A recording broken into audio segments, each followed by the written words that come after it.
7日之内查清运河龙王一案。你怎么不讲武德呀？ Halo guys, gimana kabar kalian hari ini?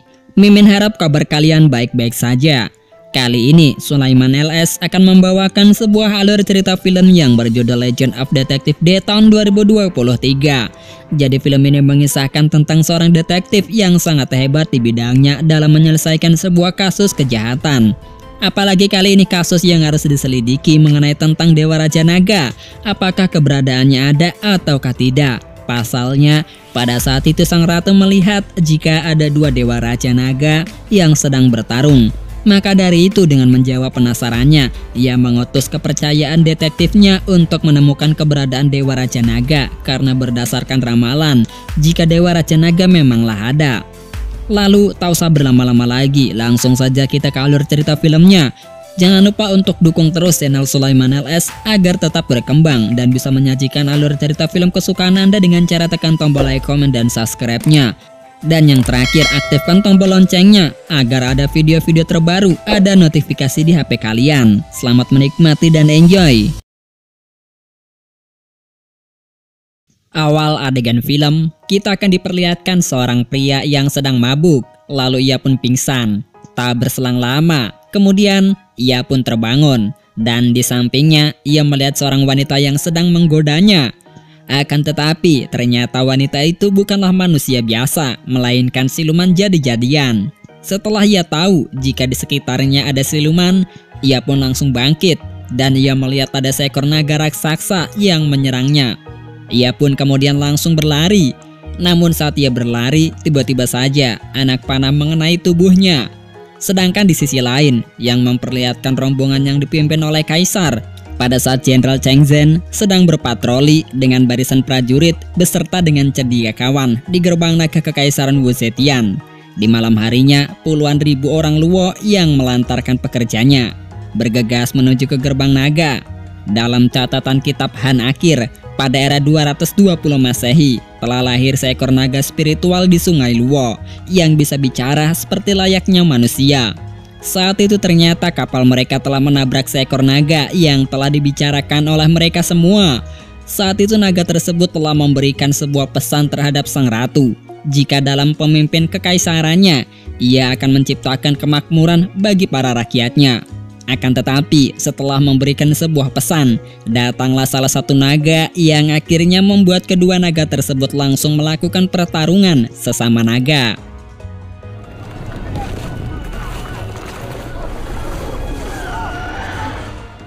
Hingga akhirnya salah satu dari naga itu berhasil dikalahkan. Kemudian naga yang berhasil memenangkan pertarungan itu langsung menyerang kapal yang ditumpangi oleh sang ratu.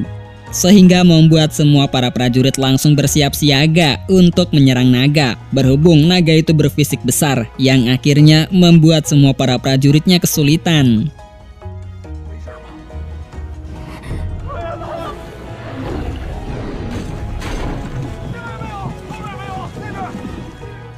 Saat itu sang ratu bertanya kepada Jenderal Cheng Zhen apa yang telah terjadi kepada kedua naga itu sehingga mereka berdua bertarung. Namun sayang, Jenderal Cheng Zhen tidak bisa menjawab apapun. Lalu sang ratu memerintahkan pengawalnya yang bernama Li Muer. Biar lebih gampang kita sebut saja Li. Saat itu Li diperintahkan untuk segera memanggil Di Renji untuk meminta bantuannya. Hingga tak lama itu datanglah Li yang langsung memberitahu perintah dari sang ratu kepada Di. Perintah ratu adalah memerintahkan Di untuk mengurus divisi bagian hukum untuk menyelidiki kasus Raja Naga di Sungai Yun dalam waktu 7 hari. Sehingga Di pun langsung menyetujui permintaan dari sang ratu tersebut untuk menyelidiki kasus dari sang naga. 7日之内查清运河龙王一案。 Saat itu teman dari Di terlihat yang sedang mandi di sungai. Dia bernama San Pao. Pada saat ia sedang menyelam di sungai, ia melihat kepala naga buatan dari manusia. Saat itu kelompok dari Di, Li, dan juga San Pao langsung menyelidiki kasus siapa yang membuat ukiran naga yang terbuat dari kayu.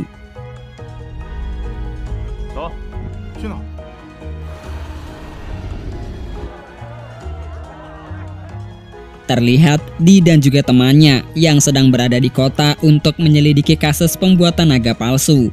Ia pada saat itu mendatangi di sebuah pengrajin toko untuk menginterogasi dari sang pengrajin, apakah ia yang telah membuat replika naga itu.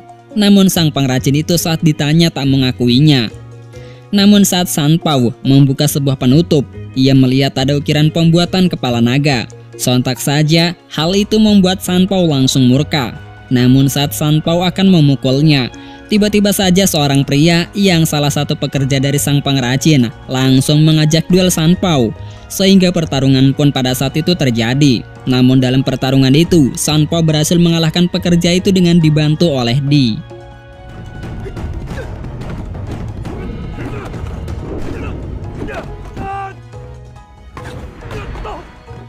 Setelah pertarungan itu, terlihat ada seorang pria yang menemui Di jika ia tahu si pembuat replika naga yang asli. Akan tetapi sebelum ia mengatakannya, tiba-tiba saja anak panah langsung mengenainya, sehingga ia pun langsung tewas di tempat. Lalu Di melihat ada seorang misterius yang berpakaian mirip seperti ninja yang telah menghabisi pria tadi, sehingga kejar-kejaran pun terjadi.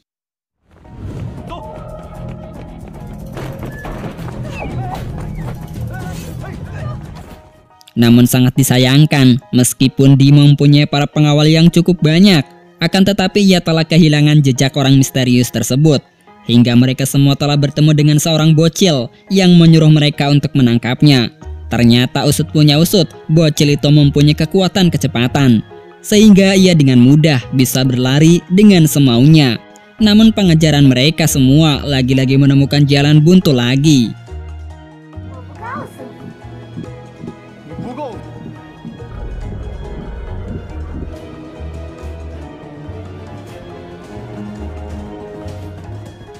Kemudian ketika Di bersama dengan temannya sedang berada di sungai, ia bertemu dengan siluman sang naga raja yang bisa berbicara seperti manusia. Ia mengatakan kepada Di jika rejim dari dinasti Tang akan sudah berakhir. Ia menasehati Di jika dia harus segera berhenti untuk menyelidiki kasusnya. Jika ia tetap melanjutkan kasusnya, penyelidikannya, maka ia dan penduduk desa akan mendapatkan musibah yang datangnya tak disangka-sangka. Karena musibah akan datang dengan sangat menakutkan. Akan tetapi, Di justru bukannya takut dengan ancaman sang Raja Naga. Akan tetapi Di malah menantang Raja Naga jika ia akan tetap melanjutkan penyelidikannya. Ia tak takut sama sekali dengan ancaman sang Raja Naga. Kemudian setelah percakapan itu, sang Raja Naga pun langsung pergi setelah ia mengancam Di.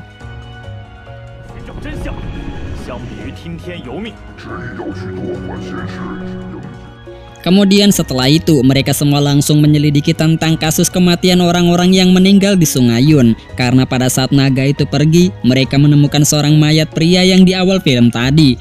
Mereka berusaha untuk mengetahui penyebab pria itu meninggal.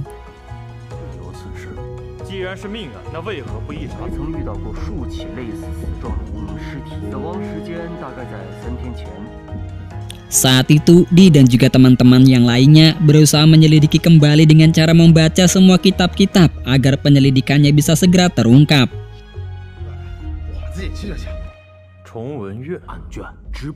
Bahkan, ia dan Li serta Sanpao sampai ke perpustakaan untuk mencari kitab-kitab yang lebih lengkap lagi untuk mempelajari kasus yang akan mereka ungkap.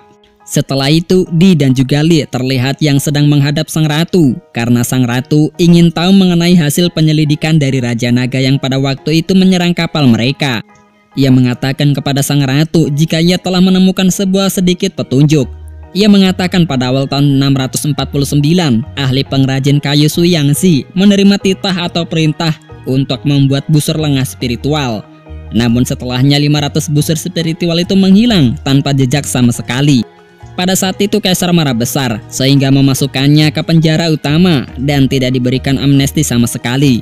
Setelah itu, ia langsung mengatakan jika ia telah menemukan busur tersebut saat ia memeriksa seorang mayat yang terkena busur dari seorang misterius yang telah melenyapkan warga biasa yang akan memberitahukan mengenai si pengrajin replika naga.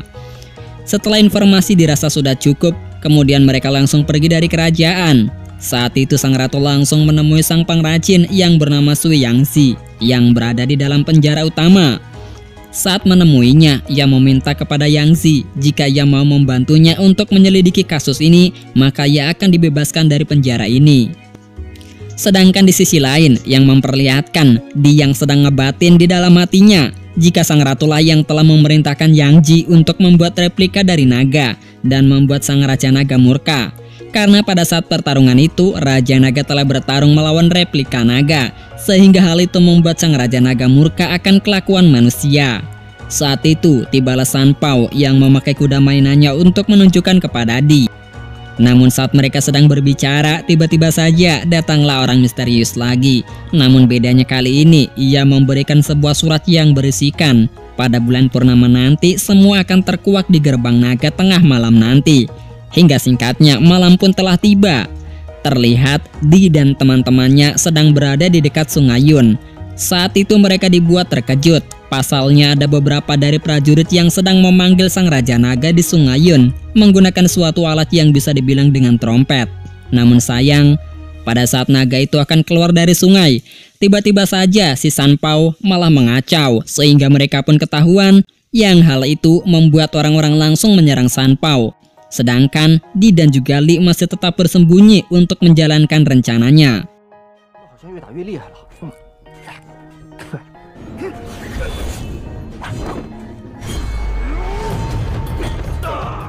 Di lalu langsung mengaktifkan sinyal bantuan untuk memanggil para prajurit yang sudah menunggunya di tempat lain. Akan tetapi bukannya yang datang para prajurit kerajaan, melainkan yang datang orang-orang dari pengrajin yang pernah bertarung dengan San Pao. Namun untungnya, tak berselang lama datanglah para pasukan dari kerajaan yang langsung menyerang kelompok yang dipimpin oleh pria pengrajin kayu.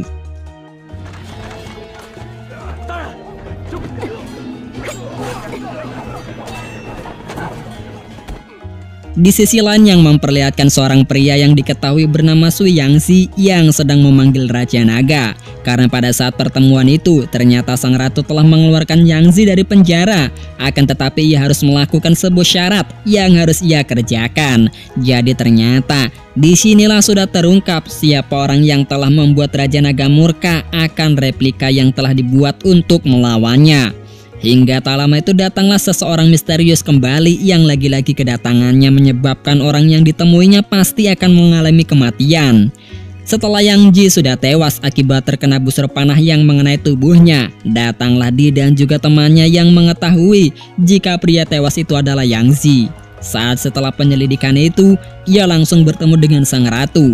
Ia mengatakan kepada sang ratu, jika dalam penyelidikannya ia masih belum bisa memastikan jika ada naga yang asli, karena sampai sekarang ini ia masih belum menemukan petunjuk yang pasti.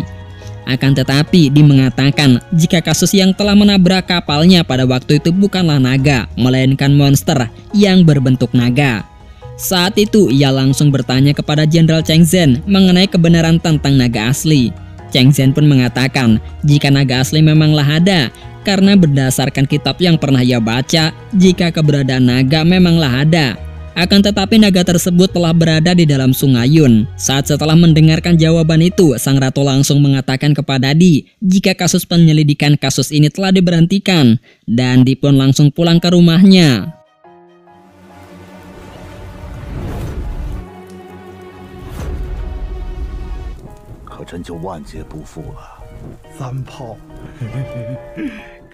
Saat itu terlihat putra dari sang ratu yang sedang diberitahu oleh bawahannya jika ia telah dipanggil oleh sang ratu. Setelah sampai di istana, ternyata sang ratu mengatakan kepada anaknya jika ia tak memanggilnya kemari. Kemudian tak berselang lama, datanglah Li. Ia mengatakan kepada sang ratu jika putranya merupakan ayah kandungnya sendiri. Karena bawahannya yang tadi menemui ternyata Li yang menyamar. Kemudian putranya pun langsung berlutut kepada sang ratu jika memang benar Li merupakan anak kandungnya dengan Lianyu. Kemudian di sini Li langsung membawa semua para pasukannya untuk mengkudeta sang ratu. Ternyata ulah dari pembuatan patung replika naga raja merupakan ulah dari pengkhianat Li yang ingin mengambil alih tahta kerajaan. Saat itu tak lama kemudian datanglah sang ratu dengan Di. Ternyata orang yang berada di tahta tersebut bukanlah sang ratu yang asli, melainkan itu ratu yang palsu yang telah mengetahui rencana kejahatan dari Li. Di sini mengungkapkan pada awalnya ia sangat mencurigai Yang Ji, akan tetapi berhubung Yang Ji sudah tewas, jadi di sini menyimpulkan jika pelaku yang sebenarnya masih berkeliaran dan mengarah kepada Li. Karena pada saat itu ia tak mungkin mencurigai orang-orang kepercayaan dari sang ratu. Hingga terbukti ketika sang ratu memerintahkan Jenderal Chang Zhen untuk keluar kota. Pada akhirnya sifat pengkhianat dari Li telah terbongkar. Hingga disinilah terjadi pertarungan.